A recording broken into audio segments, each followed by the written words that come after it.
মৃত্যু হওয়ার সাথে সাথেই মৃত ব্যক্তি বুঝতে পারে না যে সে মারা গেছে।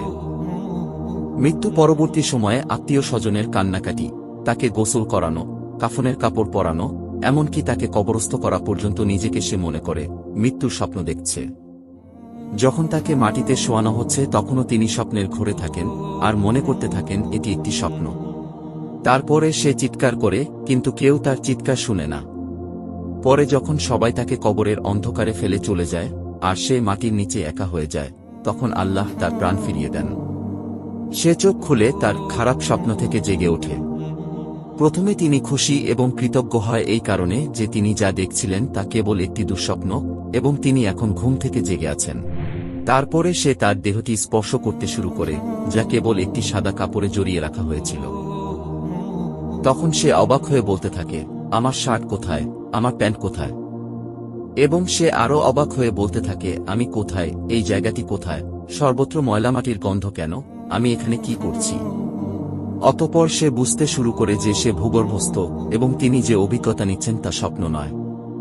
এবং সে আরও বুঝতে পারে যে তিনি সত্যিই মারা গেছেন। তারপরেও তিনি যতটা সম্ভব উচ্চস্বরে চিৎকার করতে থাকেন এবং তার স্বজনদের ডাকতে থাকেন যারা তার উপকারে আসতে পারে, কিন্তু তাকে কেউ উত্তর দেয় না। অতঃপর সে মনে করে যে এই মুহূর্তে কেবলমাত্র আশা মহান আল্লাহর কাছে। আল্লাহর কাছে ক্ষমা প্রার্থনা করার সময় সে কেঁদে ও মিনতি করে বলতে থাকেন, হে আল্লাহ, আমাকে ক্ষমা করুন, আমাকে ক্ষমা করুন। তিনি একটি অবিশ্বাস্য ভয় নিয়ে চিৎকার করেন যা তার জীবদ্দশায় তিনি এর আগে কখনো অনুভব করেনি। যদি তিনি একজন ভালো ব্যক্তি হন, তাহলে হাসি মুখে দুজন ফেরেশতা তাকে সান্ত্বনা দেওয়ার জন্য তাকে সর্বোত্তম সেবা করবেন। আর যদি সে খারাপ লোক হয় তবে দুজন ফেরেশতা তার ভয় আরও বাড়িয়ে দেবে এবং তাদের কুরুচিপূর্ণ কাজ অনুসারে তাকে নির্যাতন করবে। আমরা জীবনে বহুবার বোবায় ধরা স্বপ্ন দেখে থাকি। আমরা কথা বলতে চাই কিন্তু বলতে পারি না, চিৎকার করতে চাই কিন্তু চিৎকার করতে পারি না, পাশের লোকদেরকে ডাকি কিন্তু তারা তা শুনতে পারে না। তখন ভয়ে দম বন্ধ হয়ে আসার অবস্থা হয়।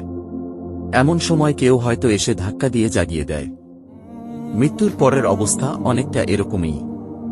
মৃত ব্যক্তি সব দেখতে পারেন, আপনজনদের কান্নাকাটি, দাফন কাফনের আয়োজন সব দেখতে পারেন, কিন্তু সেই বোবায় ধরা স্বপ্নের মতো তিনি নিরুপায় হয়ে সব দেখতে থাকেন। মৃত্যুর শুরু থেকে তার জীবনে ঘটে যাওয়া সমস্ত ঘটনাবলী তিনি দেখতে থাকেন ভয়ঙ্কর স্বপ্নের মতো। হে আল্লাহ, আমার সমস্ত গুনাহগুলো ও আমার মা বাবা, স্ত্রী, সন্তান এবং আমার পরিবার এবং বন্ধুবান্ধব সকলের গুনাহ ক্ষমা করুন। হে আল্লাহ, যতক্ষণ না আমি খাঁটি ঈমানদার বান্দা এবং আপনার সাথে দেখা করার জন্য প্রস্তুত না হই, ততক্ষণ পর্যন্ত আমার জীবন গ্রহণ করবেন না।